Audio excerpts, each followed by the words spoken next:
¿Alguna vez te has parado a pensar que el nombre de Jesús pudo haber existido mucho antes de que naciera en la tierra? La Biblia revela que Jesús no comenzó su existencia en Belén, sino que estuvo presente desde la eternidad. ¿Quién era? ¿Él cómo fue llamado? ¿Y por qué es esto tan importante para nuestra fe hoy? En este increíble viaje a través de la Biblia, exploraremos las Escrituras para descubrir los misterios detrás del nombre y la identidad de Jesús antes de su encarnación. Si te gusta conocer más sobre lo profundo de la palabra de Dios, disfruta de este video, suscríbete al canal y activa la campana, porque hoy vamos a profundizar en el misterio celestial del nombre de Jesús. Para entender quién era Jesús antes de venir a la tierra, es fundamental entender que Él es eterno. A diferencia de nosotros, que tenemos un punto de partida en la creación, Jesús no fue creado. Siempre ha existido. La Biblia es clara al respecto en varios pasajes. Uno de los textos más impactantes está en Juan 1:1-3. En el principio era el Verbo, y el Verbo estaba con Dios, y el Verbo era Dios. Él estaba en el principio con Dios. Todas las cosas por Él fueron hechas, y sin Él nada de lo que fue hecho, y fue hecho.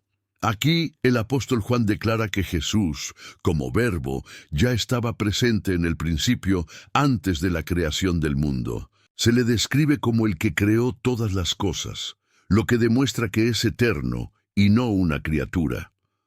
Otra referencia poderosa está en Apocalipsis 22:13, donde Jesús dice: «Yo soy el Alfa y la Omega, el primero y el último, el principio y el fin». Estas declaraciones nos muestran que Jesús no solo existió antes de venir al mundo, sino que también está fuera del tiempo. Él es el Señor de la eternidad. Esta comprensión es fundamental para responder la pregunta: ¿cómo se llamaba Jesús antes de venir a la tierra? Porque solo alguien eterno puede portar títulos y nombres que trasciendan la historia. Con base en esto, pasamos al siguiente tema, donde veremos cómo se reveló la identidad de Jesús como Verbo. Si hay un título que resalta la identidad de Jesús antes de su encarnación, es el de Verbo o Logos, tal como aparece en el original griego, en Juan 1:1. Pero, ¿qué significa verbo? ¿Y por qué Juan eligió esta palabra para describir a Jesús? En la cultura griega antigua, el logos era un concepto profundo, que representaba la razón divina que gobernaba el universo. Para los judíos, la palabra de Dios era la manifestación del poder creador y sustentador de todo lo que existe. Juan, inspirado por el Espíritu Santo, unió estas ideas al declarar que Jesús es la palabra. Él no es solo el mensaje de Dios, sino la manifestación misma de su esencia. En Juan 1:14, la conexión entre la palabra y Jesús se vuelve clara. Y el Verbo se hizo carne y habitó entre nosotros, lleno de gracia y de verdad, y vimos su gloria, gloria como del unigénito del Padre. Antes de venir a la tierra, Jesús era el Verbo, el que trajo a la existencia todo lo que Dios determinó. Fue a través de la palabra que Dios creó el mundo. Por la palabra de Jehová fueron hechos los cielos, y todo su ejército por el soplo de su boca. Salmo 33:6. Esto significa que Jesús estuvo activo desde el principio de la creación. Él fue el agente a través del cual el Padre creó todas las cosas, papel que solo podía cumplir alguien que compartiera la misma esencia divina. Como Verbo, Jesús fue también el medio por el cual Dios se comunicaba con la humanidad incluso antes de su venida en carne. Esto nos lleva al siguiente tema: Jesús como príncipe del cielo y líder de los ángeles. Antes de nacer como hombre, Jesús fue reconocido como una figura central en el cielo, que ejercía autoridad sobre toda la creación, incluidos los ángeles. En Colosenses 1:16, el apóstol Pablo afirma: porque en él fueron creadas todas las cosas, en el cielo y en la tierra, visibles e invisibles, ya sean tronos, ya sean dominios, ya principados, ya potestades. Todo fue creado por medio de él y para él. Este pasaje no deja dudas. Jesús no fue solo parte de la creación, sino su autor. Se le describe como aquel que gobierna sobre todos los seres espirituales, incluidos los ángeles. Muchos estudiosos interpretan que, antes de su encarnación, Jesús era el comandante supremo de los ejércitos celestiales, conocido como el Príncipe del Cielo. Más evidencia de esto se encuentra en Josué 5:13-15, donde Josué se encuentra con un personaje misterioso que se presenta como el comandante del ejército del Señor. La postura de Josué, que se postra en adoración, sugiere que no se trataba simplemente de un ángel, sino del mismo Cristo en su forma preencarnada. Además, en Daniel 7:13-14, el profeta tiene una visión del Hijo del Hombre, viniendo sobre las nubes del cielo y recibiendo dominio y gloria de Dios. Esta visión confirma que Jesús ya ocupaba una posición exaltada antes de descender a la tierra. Como príncipe del cielo, Jesús guió a los ángeles y tenía autoridad sobre todas las cosas espirituales. Este papel refleja su divinidad y sienta las bases para comprender su misión redentora. En el siguiente tema, exploraremos cómo Jesús fue anunciado en las profecías desde Génesis, mostrando que su venida siempre fue parte del plan divino. Desde el inicio de la Biblia, Jesús es mencionado de manera velada, mostrando que su venida era parte del plan eterno de Dios. Una de las primeras y más significativas profecías aparece poco después de la caída del hombre, en Génesis 3:15. Dios le declara a la serpiente: «Pondré enemistad entre ti y la mujer, y entre tu descendencia y su descendencia. Él le herirá la cabeza, y tú le herirás el calcañar». Este pasaje, conocido como el protoevangelio, es el primer anuncio de la victoria de Cristo sobre Satanás. Se le describe como el descendiente de la mujer, aquel que destruiría el poder del mal. Aún sin mencionar el nombre de Jesús, ya se señalaba su misión redentora.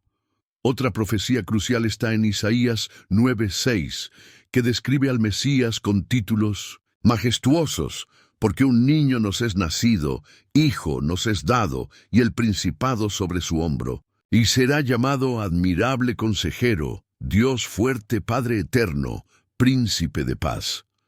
Estos títulos no eran meras descripciones humanas, sino que señalaban la divinidad y el papel eterno de Jesús.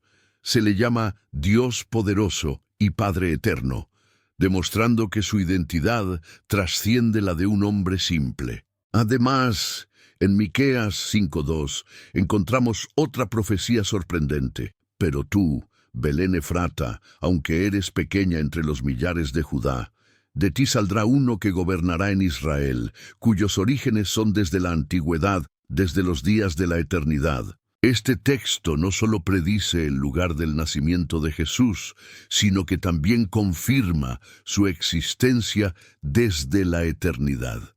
Estos anuncios dejan claro que el nombre y la misión de Jesús ya estaban establecidos mucho antes de su venida al mundo. En el siguiente tema, exploraremos cómo se puede asociar a Jesús con figuras misteriosas del Antiguo Testamento como Melquisedec. Una de las figuras más enigmáticas del Antiguo Testamento es Melquisedec, un personaje que muchos estudiosos creen que tiene una conexión directa con Jesús antes de su encarnación. Aparece brevemente en Génesis 14, 18, 20, donde se le describe como rey de Salem y sacerdote del Dios Altísimo. Melquisedec bendice a Abraham y recibe los diezmos de él, pero su historia termina abruptamente sin mencionar su genealogía ni su muerte. La falta de detalles sobre el origen y fin de Melquisedec lo convierte en una figura única, lo que lleva a algunos a interpretarlo como una manifestación de Cristo en el Antiguo Testamento. Esta conexión se refuerza en el Salmo 110:4, donde se dice del Mesías: «Tú eres sacerdote para siempre, según el orden de Melquisedec». En el Nuevo Testamento, el autor de Hebreos desarrolla esta idea, describiendo a Melquisedec como un tipo o prefiguración de Jesús. En Hebreos 7:3 escribe: «Sin padre, sin madre, sin genealogía, sin principio de días ni fin de vida, pero hecho semejante al Hijo de Dios, permanece sacerdote para siempre». Esta descripción es impresionante, pues refleja características que se aplican a Jesús antes de su encarnación. Eterno, sin principio ni fin, y ejerciendo un sacerdocio superior al de los hombres. Si Melquisedec no es una manifestación directa de Cristo, al menos señala la naturaleza eterna y única del sacerdocio de Jesús. Así, vemos cómo el Antiguo Testamento está lleno de signos que revelan la presencia y actividad de Cristo, incluso antes de que tomara forma humana. En el siguiente tema, exploraremos otra conexión intrigante: Jesús y Miguel Arcángel. A lo largo de los siglos, la figura de Miguel Arcángel ha generado intrigantes debates teológicos. En varios pasajes bíblicos se le presenta como un líder celestial que se enfrenta a las fuerzas del mal. Pero ¿podría ser Miguel una manifestación de Jesús antes de su encarnación? La Biblia presenta a Miguel en roles de gran autoridad. En Daniel 10:13 y Daniel 12:1 se le llama el príncipe, el protector del pueblo de Dios, el que se levanta en tiempos de gran tribulación. Ya en Judas 1:9 se ve a Miguel disputando con Satanás por el cuerpo de Moisés, demostrando una autoridad espiritual que pocos poseen. Sin embargo, es en Apocalipsis 12:7-9 donde Miguel asume el papel de comandante de los ejércitos celestiales. Entonces hubo guerra en el cielo. Miguel y sus ángeles pelearon contra el dragón. El dragón y sus ángeles también pelearon, pero no prevalecieron, y su lugar ya no se encontró en el cielo. Esta descripción muestra a Michael liderando la batalla contra Satanás y derrotando al enemigo. Algunos estudiosos ven esto como un reflejo del papel de Jesús, que es el defensor supremo del pueblo de Dios, y quien, de hecho, derrotará a Satanás. La lógica de esta asociación radica en el hecho de que nadie más que Jesús tiene autoridad suprema sobre el bien y el mal. Por otro lado, existe una clara diferencia entre Jesús y los ángeles. El autor de Hebreos aclara que Jesús está por encima de cualquier ser celestial. ¿A cuál de los ángeles dijo Dios alguna vez: «Tú eres mi hijo? Yo te he engendrado hoy»? Y otra vez: «Yo seré para él por padre y él será mi hijo»? Hebreos 1:5. Mientras que a Miguel se le describe como un príncipe celestial, a Jesús se le llama Hijo de Dios, y se le exalta como el creador y sustentador de todo. Colosenses 1:16-17. Esta distinción es importante ya que refuerza que, aunque Miguel es un líder angelical poderoso, no se le puede equiparar con la divinidad de Jesús.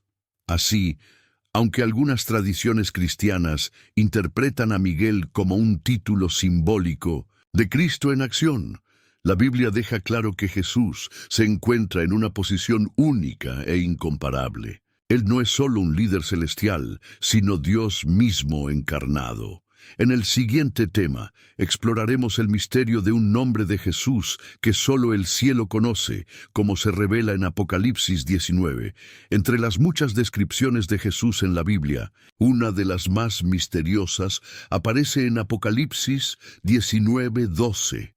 Sus ojos eran como llama de fuego, y en su cabeza muchas diademas. Tenía un nombre escrito que nadie conoce, excepto él mismo. Este versículo nos revela algo fascinante. Jesús tiene un nombre que permanece desconocido para la humanidad. Pero, ¿por qué es esto significativo? En la cultura bíblica, el nombre de una persona representa su identidad, carácter y propósito. Así, cuando el texto dice que Jesús tiene un nombre que solo él conoce, señala la profundidad de su divinidad y misterio. Incluso con todas las revelaciones que tenemos sobre Cristo en la Biblia, su naturaleza es tan vasta e infinita que nuestro entendimiento humano es incapaz de comprenderla plenamente. Además, el Apocalipsis mismo refuerza que Jesús lleva diferentes títulos que reflejan diferentes aspectos de su gloria. Se le llama Rey de Reyes y Señor de Señores. Apocalipsis 19:16, el Alfa y la Omega.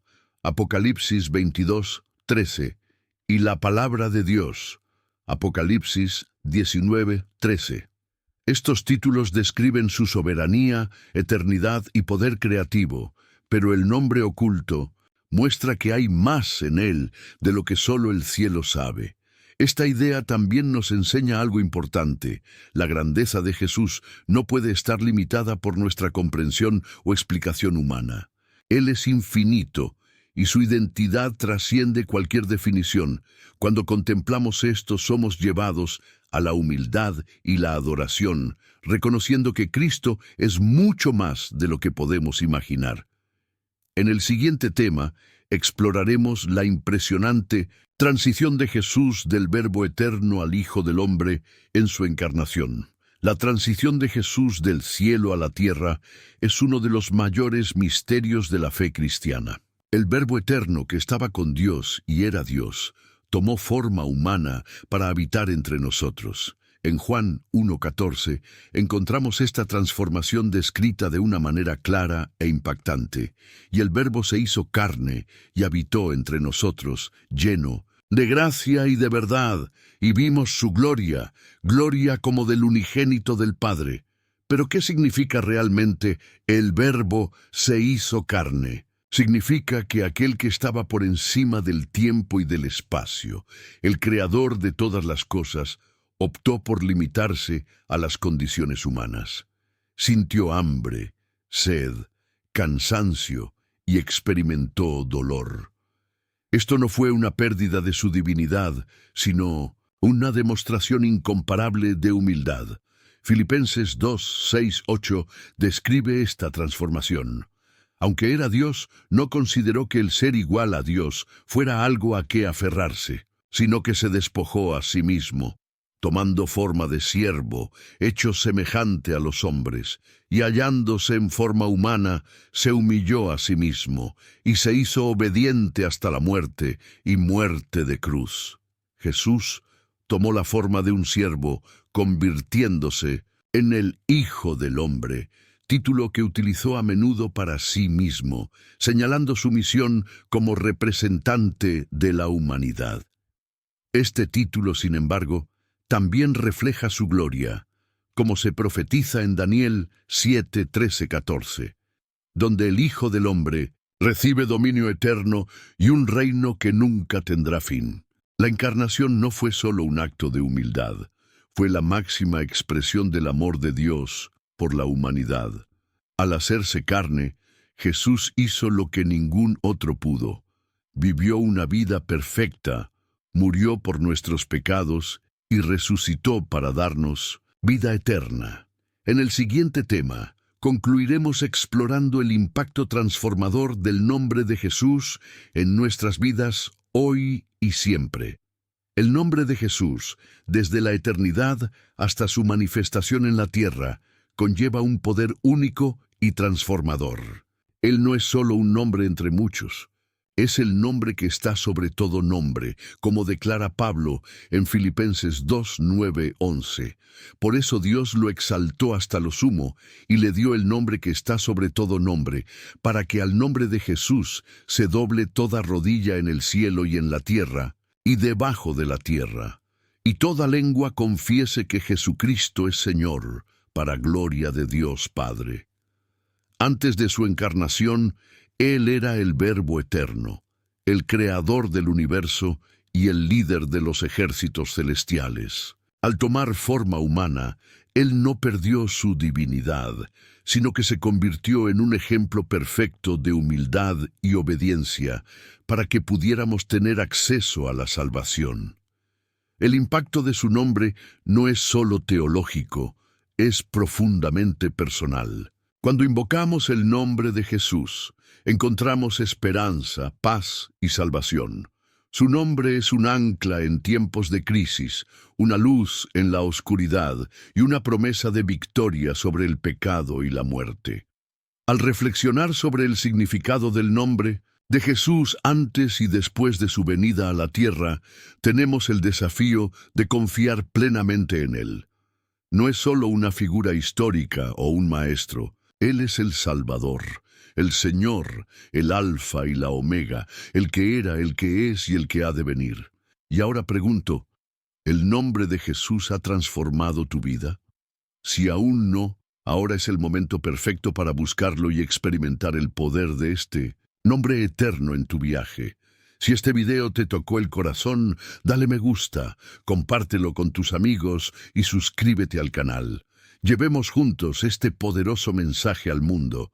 No olvides dejar en los comentarios lo que aprendiste o cómo el nombre de Jesús ha impactado tu vida.